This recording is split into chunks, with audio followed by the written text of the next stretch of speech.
Oke, baik, selamat siang untuk ya semua. Perkenalkan, nama saya Hubertus Patojan, jurusan Sosiologi Fakultas Ilmu Sosial dan Politik. Oke, kembali kepada saya lagi. Di sini saya mau mempresentasikan hasil review saya yang ke-14 pada mata kuliah Sosiologi Terapan. Di sini hasil review saya dengan judul Informasi sebagai Politik.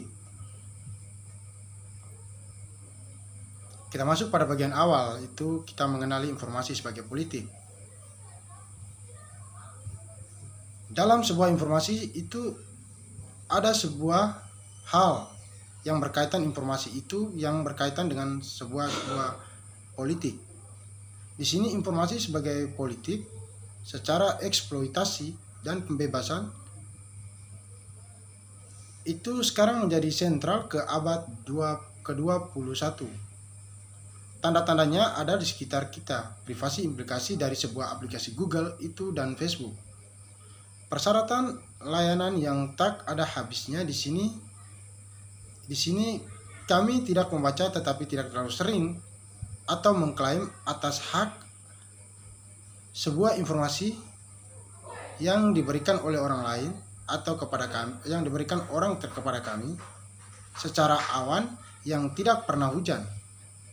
Di sini pemblokiran otomatis kepada situs aplikasi web itu dilakukan oleh ISP secara sentrifugal di Iran itu berputar di luar kendali untuk meledak karena dari worm itu Stuxnet.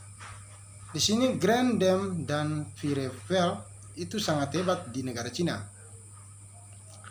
Di sini juga NSA itu memata-matai semua orang. Semua ini dan lebih banyak lagi adalah tanda-tanda informasi politik pada inti dari sebuah kehidupan di abad ke-21 ini. Terkadang juga kita mengambil sebuah contoh dan peristiwa saling terkait, seperti saat beberapa memproklamasikan sebuah perang informasi pada tahun 2010 sampai 2011. Saat itu ada kontroversi.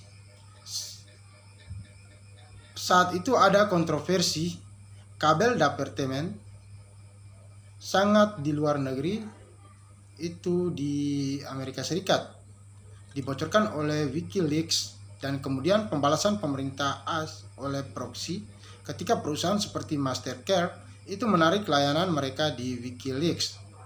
Di sini sebuah pembalasan online terhadap ini itu serangan segera menyusul dengan upaya untuk menutup Mastercard dan situs web dalam perusahaan-perusahaan lainnya. Di sini kita ketahui bahwa sebuah informasi itu adalah sebuah perbedaan yang bergerak. Informasi juga berlalu antara entitas dan dalam gerakan itu memungkinkan dan dipengaruhi oleh perubahan. Sebuah informasi dapat membuat perbedaan dari dirinya sendiri. Di sini kita dapat melihat bahwa jika entitas yang bergerak itu juga dapat bergerak, juga dapat mengalir sebagai informasi, maka aliran itu secara konstan dan terus-menerus berkontribusi pada sebuah aliran yang lebih lanjut. Informasi dapat memakan dirinya dengan cara untuk menghasilkan lebih banyak sebuah informasi. Itu sebuah kunci yang mendasari dinamika dalam daya informasi dan politik yang diperiksa dalam sebuah bab ini. Secara dinamis, kita akan disebut rekursi dalam kemampuan sebuah informasi yang mengandung ke dalam dirinya sendiri. Maka dari itu, dinamika rekursi dapat diukur dengan memahami pentingnya titik di mana perbedaan terjadi, dan contoh-contoh proses ini dapat dilihat dan mendasari institusi digital utama. Di sini, dalam sebuah teori rekursi dapat diturunkan dari dua pertanyaan secara intelektual yang rekursi memainkan peran kunci hingga didefinisikan komputasi dan dalam sebuah definisi bahasa. Sebagaimana dicatat, ini mungkin tampak jauh dari kekhawatiran eksploitasi dan pembebasan dalam teknologi informasi, tetapi di sini mereka tetap akan membantu mengartikulasikan salah satu ide kunci dari politik itu dalam rekursi. Di sini kita dapat memahami juga tentang rekursi dengan berfokus pada gereja dan refleksi Turing tentang kemungkinan komputasi dan Chomsky dalam mengklaim bahwa semua bahasa itu bersifat rekursif, sehingga berguna untuk memulai dengan Chomsky sebagai sebuah ide rekursi dalam bahasa karena memperkenalkan sebuah konsep yang sangat relevan, tetapi dalam sebuah diskusi utama dapat ditemukan di Gödel. Gereja dan karya Turing dapat pemahaman mereka tentang rekursi sebagai konsep dasar untuk apa yang menjadi komputasi. Setelah memeriksa dua konseptualisasi ini, rekursi teori, rekursi umum akan diuraikan. Maka dari itu dalam bagian bab terakhir ini, itu kita mengetahui bahwa bab ini kemudian akan mengeksplorasi sifat eksploitasi sebuah informasi dan pembebasan dalam rekursi. Dengan teori bagaimana rekursi beroperasi di tangan dan mencatat rekursi itu tertanam jauh di dalam komputasi. Pertanyaan-pertanyaan itu kemudian menjadi bagaimana, apakah ini berhubungan dengan kekuatan politik informasi dan eksploitasi?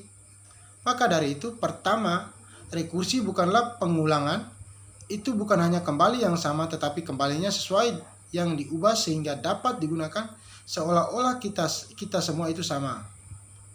Sedangkan rekursi aktivitas itu mendefinisikan bagian-bagian diri sedemikian rupa untuk mengubahnya sehingga mereka bisa kembali diserap dan disalurkan ke pekerjaan yang sama dan membuatnya lebih cepat dan lebih kompleks, tetapi tidak mengulanginya seperti semula dan tidak juga mengulanginya untuk sebuah tujuan-tujuan tertentu.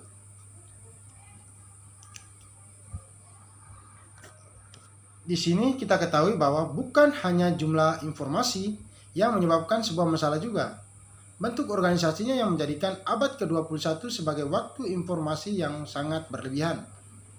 Seperti ditunjukkan oleh Andre Jeffy, tentunya selama abad ke-17 orang menyerap segala macam informasi langsung dari dunia ini. Itu di sekitar mereka seperti yang kita lakukan saat ini melalui kehidupan sehari-hari kita ini. Ada sedikit indikasi bahwa sebuah alat sensorik itu menjadi lebih luas. Sebuah alat sensorik itu menjadi lebih halus atau lebih luas.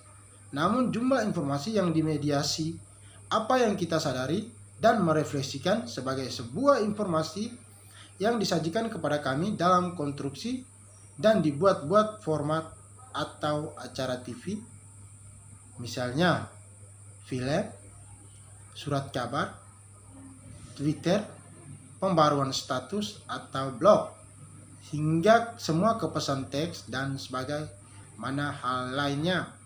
Melalui berbagai perangkat termasuk televisi, radio, komputer, dan sebagainya, pasti meningkat secara dramatis. Maka dari itu, sebuah ucapan terima kasih tidak ada bagian kecil untuk proliferasi pada perangkat portabel jaringan interaktif. Di sini masalah langsung dari banjir informasi adalah Twitter. Pertama-tama ada perhatian yang jelas hanya dengan mencari sebuah informasi yang diperlukan di tengah semua kemungkinan yang berbeda. Misalnya di sini menemukan sebuah informasi tentang World Wide Web biasanya merupakan masalah belajar menggunakan mesin pencari. Tetapi alat pencarian juga mengalihkan dan tertanam di perangkat seluler dan sekarang juga sering tersedia dalam aplikasi atau situs spesialis seperti pencarian internal di situs belanja atau alat pencarian di dalam sebuah aplikasi tertentu. Maka dari situ ini bukan hanyalah masalah belajar mengetik sebuah aplikasi Google atau somewhere ke browser, tetapi juga menemukan apa yang diinginkan di berbagai tempat virtual.